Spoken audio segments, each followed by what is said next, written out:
Welcome to the Cambridge Festival. My name is Paul Fletcher. I'm a consultant psychiatrist in Cambridge and Professor of Health Neuroscience at the University of Cambridge. I'm particularly interested in research into mental illness of various types. Hi, my name is Tamim Ansoniades. I'm the co-founder and chief creative ninja at Ninja Theory. We're a Cambridge-based studio. We've been founded since 2000. And our speciality is really to work on action-adventure, single-player games that are often very cinematic and story-driven for PlayStation, Xbox, PC, and VR. I want to talk in particular about the last game we released, which was called Hellblade: Senua's Sacrifice. A very different game for us. It's a dark fantasy game about a Celtic warrior who's fighting Norsemen or Vikings. That premise is really a vehicle for what the game is really about, which is a character who's suffering from severe psychosis and trauma, and an experience where you play the game through her eyes. And really the idea for it came from someone I knew, a friend who had a psychotic episode and described how they were hearing voices and they had these strange delusions. And I really wanted to know more, like what that experience was about and what it felt like. And it felt like the mind is far more fantastical than we give credit to. And so delved deep into that subject and based the whole game around that. So to tell you what psychosis is, I'll pass you on to Paul. Yeah, so Tamim and Ninja Theory made contact with me because the topic of their game was something that they really felt was worthy of further scrutiny, further thinking about, further discussion. And I was only too pleased to talk to them about my background research, which is primarily into psychosis.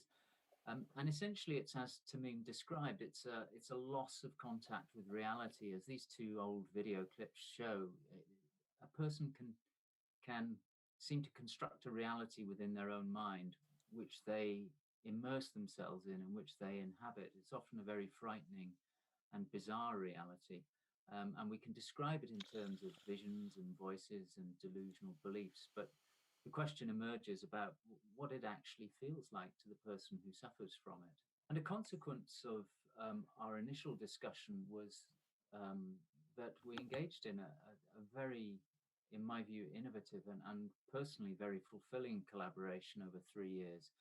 And it involved a whole range of people, me from the University of Cambridge, Ninja Theory, of course, but also people with their own lived experience of psychosis. So we had frequent meetings with members of the Recovery College East, which is a setup for people with experience of mental illness.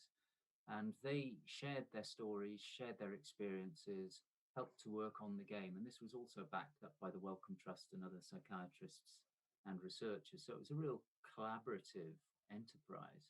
It was a very open collaboration and one that produced an enormous number of interesting reflections on psychosis. So in the end, this was a collaboration involving multiple different people, all with different levels of expertise and different interests and different experiences. I can't see.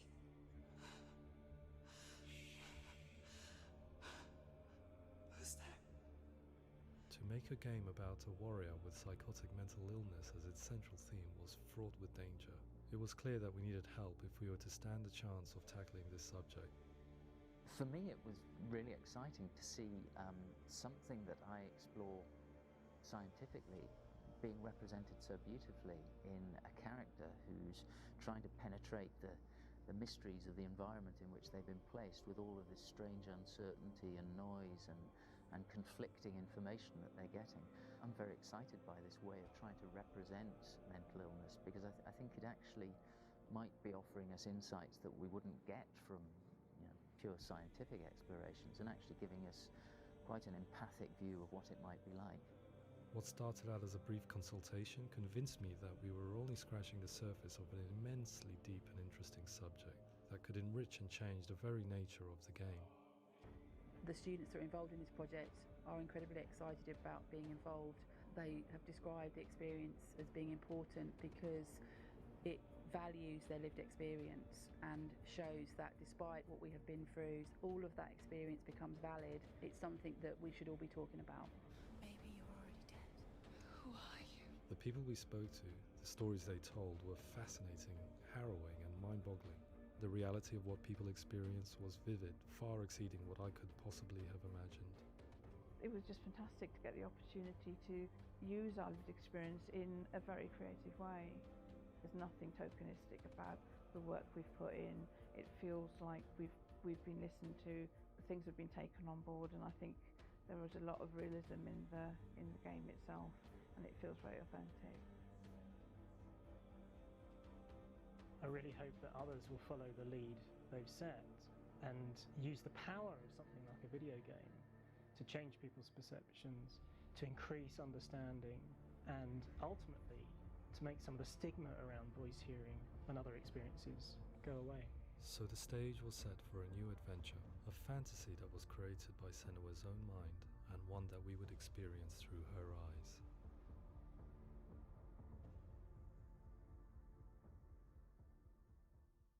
So to tackle this,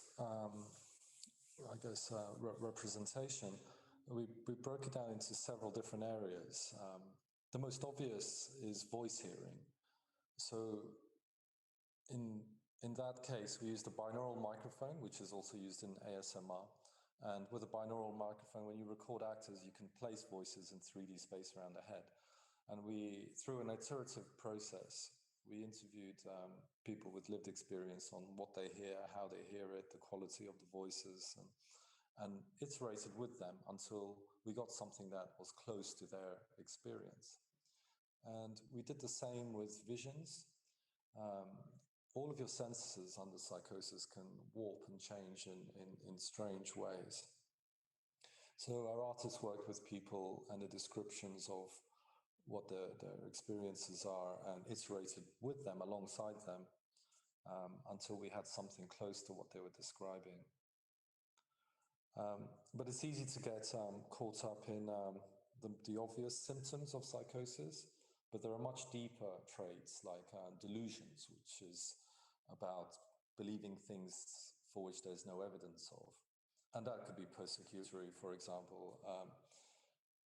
But there's another side to this condition which is often missed, which the people with lived experience really wanted to impart on us. And that's the stigma and isolation of having this condition and how others treat you and how that affects your life in a negative or sometimes in a positive way.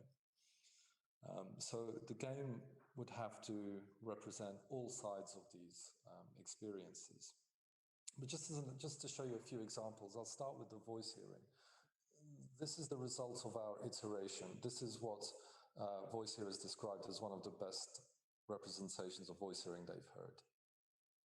Stay quiet. Watch.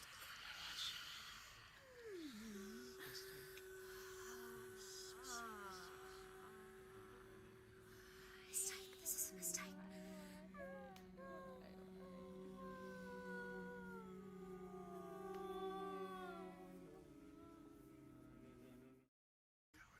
They're coming. Coward. They're coming now. They're coming. Coward.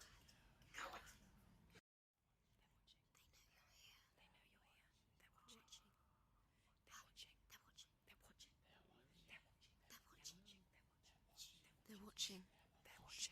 They know you're here. You did this. Your fault. You did this. You did this.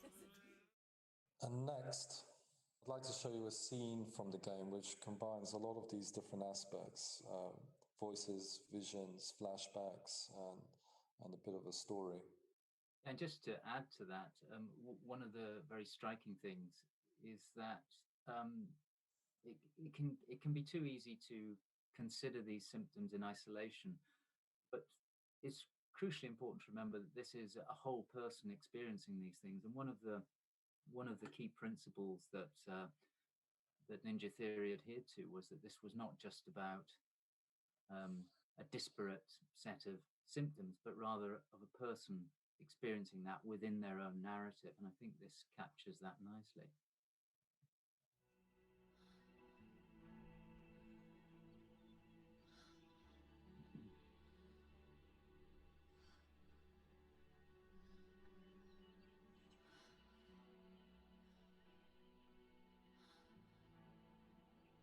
What's your name?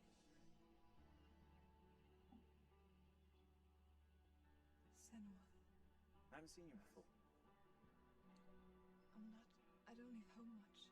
Oh, Zeno's daughter. I have to go. Wait. Who taught you to fight like that? No one. No one? Well, I watched you, and... You learned all of that from watching me? You should become a warrior, you know. Me? I'm Dilly. I'm here for the warrior trials. Just come and watch. And bring your sword. You can't put it into words. That moment, when you look into the eyes of the one who's supposed to reassure you, make you feel safe. It only takes an instant. Fear swallows you before you have a chance to make sense of it. And darkness becomes a part of who you are.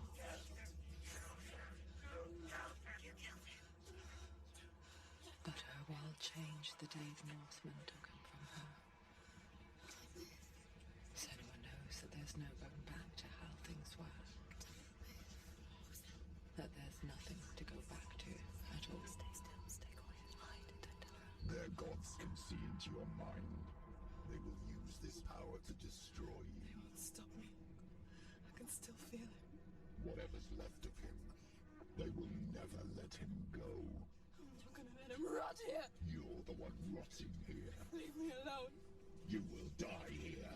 No! And all your suffering will have been for nothing.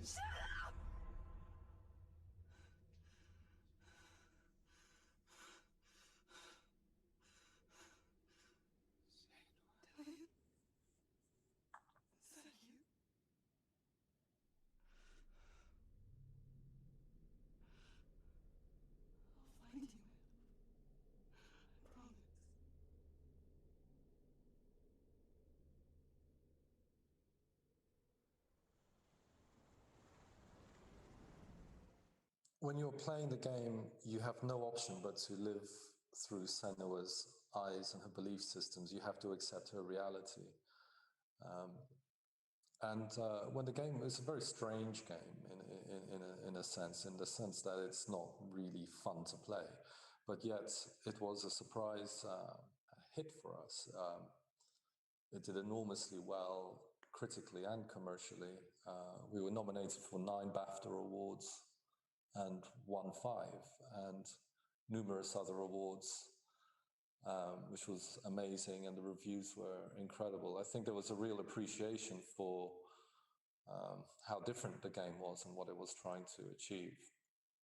It was outstanding. It hit #1 across the charts across the US and Europe. We had to sell, I think we had to sell 300,000 to break even, and it's now upwards of 4 million. So very surprising reception for us. But what's also interesting is the mental health response, which we'll see next. Yeah, and just to add to Tamim's point, I remember very early on, Tamim, you saying to me that you hoped to break even, but possibly wouldn't, because it was really going to be something of a niche game. So it was very vicariously rewarding for me to see just how well you did through it, through doing something that was a labor of love rather than an attempt to make money. And the really nice thing was that it was received not just in the critical and gaming world very well, but it was received in the scientific and clinical world extremely well. This is an image of one of my proudest moments, which is going along to the Royal College of Psychiatrists, which is the bastion of British psychiatry, with the members of Recovery College and with Tamim and Don Matthews from Ninja Theory, and receiving their award for communication. public communication of mental health. And in addition to that, and beyond the rewards, something really exciting started to happen. Messages started pouring into Ninja Theory, and also I was receiving email messages from people who either knew individuals who'd had lived experience, or who had family members, or who themselves had had experience of psychosis. And the message that was coming to us over and over again was just how important and validating it was to be able to represent an experience in a way that they could show to others. So they could tell a brother or a sister, look, if you want to understand what it's like to have voices, I want you to play this game. And their loved ones could do this, and were often very, very deeply moved by what they'd experienced. And it keeps happening. I still receive messages. I come across people who played the game. I've seen an enormous and very mature debate and conversation on the internet. And for me, it's the genuine impact that scientists want to have, communicating something to people who wouldn't otherwise be interested in, or who wouldn't otherwise be able to understand it in this way. And I don't think it would have been possible without the talents and determination of Ninja Theory, along with the members of the Recovery College. I was fortunate enough, as this collaboration went on, to have numerous conversations with Tamim, and through conversations when we were going to various conferences, and as you see here, the British Science Festival, where we discussed our work with Dame Uta Frith, we began to play with the idea of whether it was possible to go beyond using video games to represent mental illness, and start to think about whether video games could be something more, something perhaps that served as an intervention to help people with mental illness. And this gave rise to a series of, for me, very, very interesting and inspiring conversations. And what that led to was what's become known as the Insight Project. Yeah, so it felt like we had such a great team of collaborators, and Paul in particular, that it felt a shame to let go of everyone, as after that game was released. It felt like there's a real opportunity to do something interesting. So this has now become the Insight Project. So just to give you a summation of what this is about, the principle behind it is that if we could almost acquire extra senses so that we could see our mental states, the idea is that we would be able to take control and find strategies that can improve our mental well-being. So that principle turned into the Insight Project. So here's a little summary video of what it's about. The Insight Project is a rare example of artists, scientists, and mental health experts coming together to tackle one of the most pressing challenges of our time: mental suffering. We're asking a question. Could we combine the best of game design and technology with cutting-edge clinical neuroscience and psychiatry to help with mental suffering and to promote mental well-being? This became the Insight Project.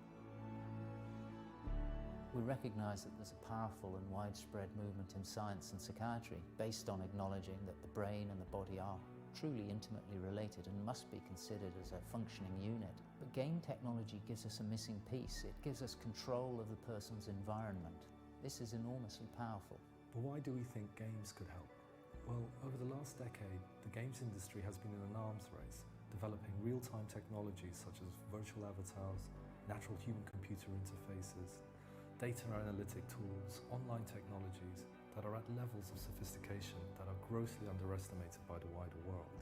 And all of these tools were created to engage a captive mass audience, train them in new skills, and promote mastery of games. And this is a toolset that we think could equally be applied to mental well-being. What Hellblade had achieved was to make the invisible visible. What if we could go further and give people the ability to see, engage with, and perhaps even overcome their fears and anxieties? Over the next few months and years, we will be sharing our approach, publishing our findings, and growing our team. The project will grow in complexity as we tackle harder and harder problems for which solutions may not yet exist. However, we do believe that by focusing our efforts on what we can do now and collaborating with those who can offer different or complementary solutions, we can kickstart a movement, one based on sound principles, and help each other to find ways of improving the quality of life for a lot of people. And one of the things that I really enjoyed about working with Tabim and the others at Ninja Theory is that in addition to the creativity, they do want to root the work in the underlying science. And the Insight project, I think, is going to be a really exciting way of doing that. Take some very simple principles that go back to the psychologist William James, one of which is that very much of our emotional state is actually made up of the physical component, the feelings that our body is giving us, whether it's racing heart, tightness in the chest, sweaty palms, butterflies in the stomach. All of those come together to give us, if you like, the substrate of emotional experience, whether that's anger, anxiety, euphoria, or whatever. And this makes contact with a growing feeling within the world of clinical neuroscience that if we're to truly understand the person as a whole and emotions like fear and anxiety, we need to acknowledge that the brain doesn't, or the brain or mind doesn't just simply sit there as an autonomous entity. It's actually embodied in the sense that it's set inside the biology of the body and cannot be separated from it. It's also embedded in the world. It's a dynamic system that's working within another very dynamic system. And you can't understand the brain without understanding the world around it. And it's also enactive. That is, the mental processes that we engage in are all about producing physical acts that determine our interaction with the world. And I think these notions actually touch very closely on what video games do and what video games can offer, and what we're trying to capitalize on in the Insight project. So I made the point that fear and anxiety are fueled by our body, but shaped by our world. We can think about all of the biology that we can measure using current sophisticated gadgetry. And under some circumstances, those experiences might be seen as very pleasurable or exciting or euphoria inducing, whereas the same experience, the same racing heart, tight chest, sweaty palms in a different setting might be experienced as a very frightening and disturbing experience. So under other circumstances than a roller coaster, one might have the same experiences, but those would be deeply distressing and negatively valenced. What we're focusing on is fear and anxiety because we think that across the whole gamut of mental illness, and indeed across the gamut of human experience of distress, anxiety seems to be a very common factor. If we look at something like psychosis, where somebody's experiencing voices or visions, those can be perfectly harmless and even pleasurable. But when they're accompanied by anxiety, that's what seems to be the common denominator in mental suffering. And that's what we want to try and explore, examine, and ultimately try and mitigate. But why video games? Video games give you real-time feedback and play. They teach you how to acquire new skills and become masters. So anyone that plays video games will know just how good you can become at a particular task when it's engaging and fun. And there really is no reason why that set of principles couldn't be applied to other real-world challenges like mental well-being. Another reason for video games is nobody will play a video game like Hellblade and because it's about psychosis. They'll play it because it's got a great story and a challenge and visuals, and it's a fully rounded experience. There's no stigma attached to playing the game. Whereas in ordinary life, anything to do with mental health often attaches itself to a lot of stigma and judgment. So creating an immersive game experience is something we think will bypass that kind of thinking and allow people to engage in a world and a narrative and a set of challenges that doesn't feel like treatment.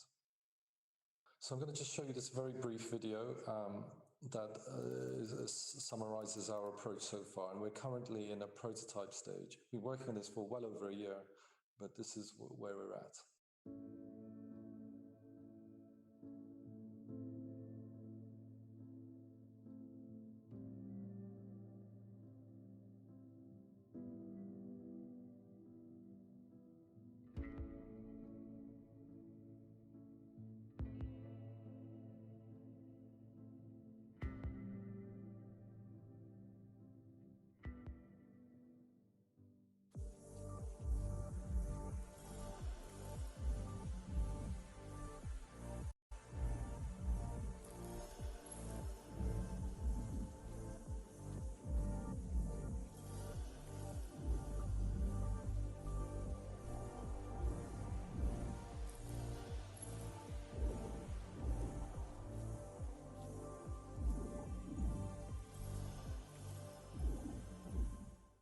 So just to break that down a little further, we start with biometric devices. So you don't control this experience with a gamepad. You control it with your own mind and body. So we're using the different biometric sensors for breathing, heart rate, and eye gaze, and we're expanding that list of biometric signals over time. But from those signals, we can create quite an accurate model of how it's affecting your physiology. So we've taken an MRI scan of a human being and tried to model how, when your heart beats, how the flow and reflection of the waves passes through your body. So the more accurate this model is, the more we have a solid base to work from. And then the next stage is to, if we want to understand fear, is to make you afraid in different ways. And I sort of often think of it as the analogous to the saying that the Inuits have many more words for snow than us. And I think that there's all kinds of different fear that are out there, and there's not one type of anxiety. And so we created a dozen VR simulations that scare you in different ways. So you saw the spider one there. There's one about flying, fear of heights, public speaking even. All kinds of different scenarios in VR which are designed to explicitly elicit a fear response in you. From that, we run these simulations on several people, and we have ethical clearance for full scientific study, so we can gather more and more people to study. But from that, Paul's team of researchers at Cambridge have been looking into the different biometric signals, trying to find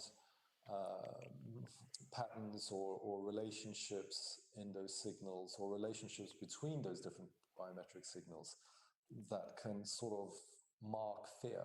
If you like, we're looking for biomarkers of fear. We're trying to identify specific signatures of fear. When we found those biomarkers, it then opens up the possibility to then visualize that back to you in real time. So instead of just visualizing your heart rate and hearing a boom, boom, boom, you can visualize things like the rate of change or the ratio between the first peak and the second peak, if that's significant, and try and give you information that's more relevant to what you're trying to isolate and change. And then the final stage is to do this all in real time in front of you, so that you have this character or this world in front of you that represents your state of mind or your state of anxiety, and then to be able to manipulate that character or their world to change that. And I should point out that it's not just visualization, it's oralization. It's turning these signals into things that you can listen to and hear, and then experimenting on different techniques for then changing the music and the visuals. And by changing the music or the visual experience, you're changing your own physiological response. Beyond there, we're developing a AI-driven virtual avatar. It's one of our specialties at Ninja Theory, super realistic characters that can respond to you and acknowledge you. We're adding voice recognition and speech synthesis so that she can understand you.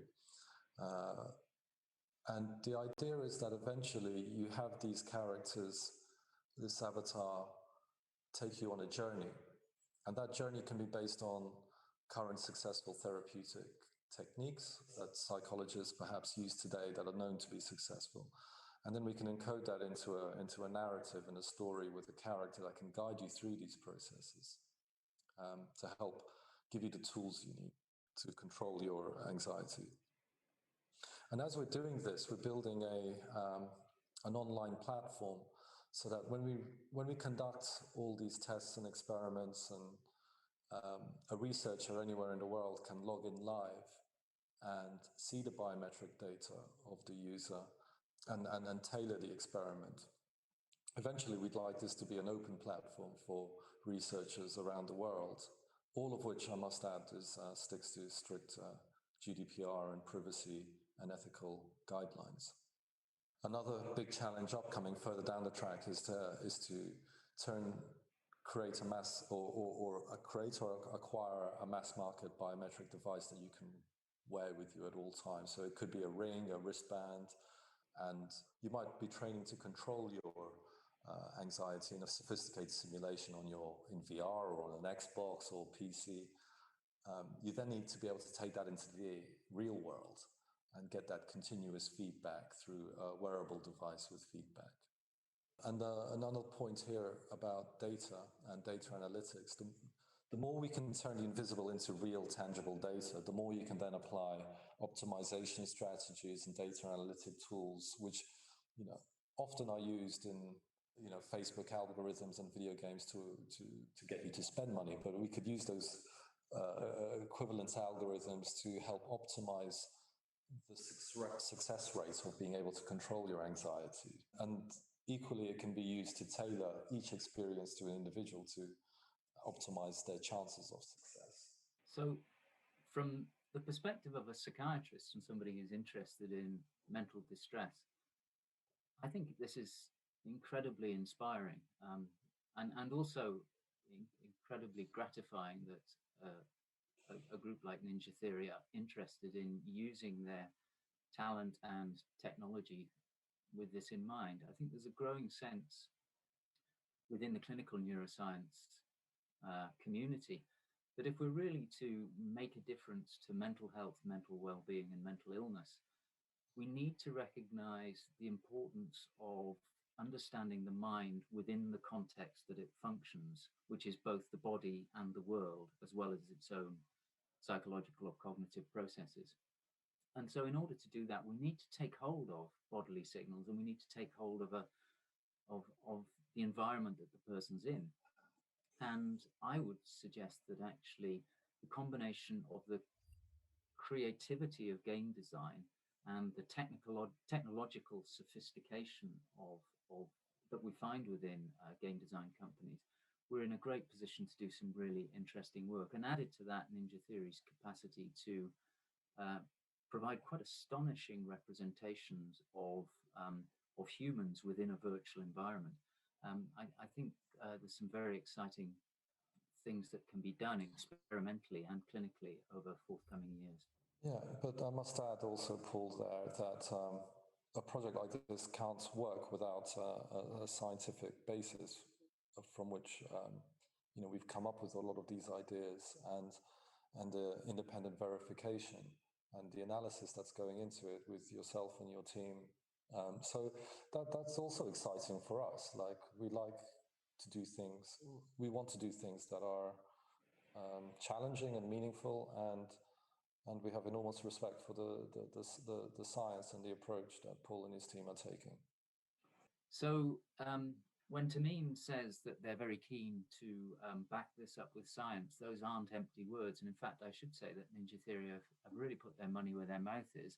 They funded a 4-year PhD studentship for me, and we've recently taken on Lucy Daniel Watanabe, who will be carrying out her project over the next 4 years, and will, I hope, in future festivals be able to share the results of her studies.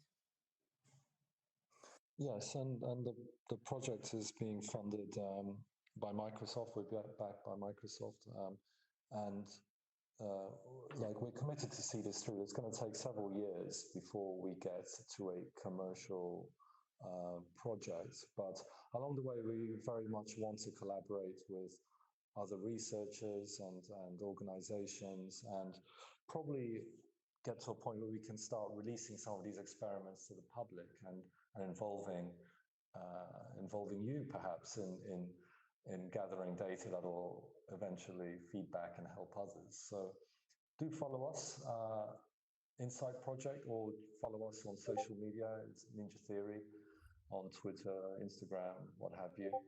And thank you for listening, watching. Thank you.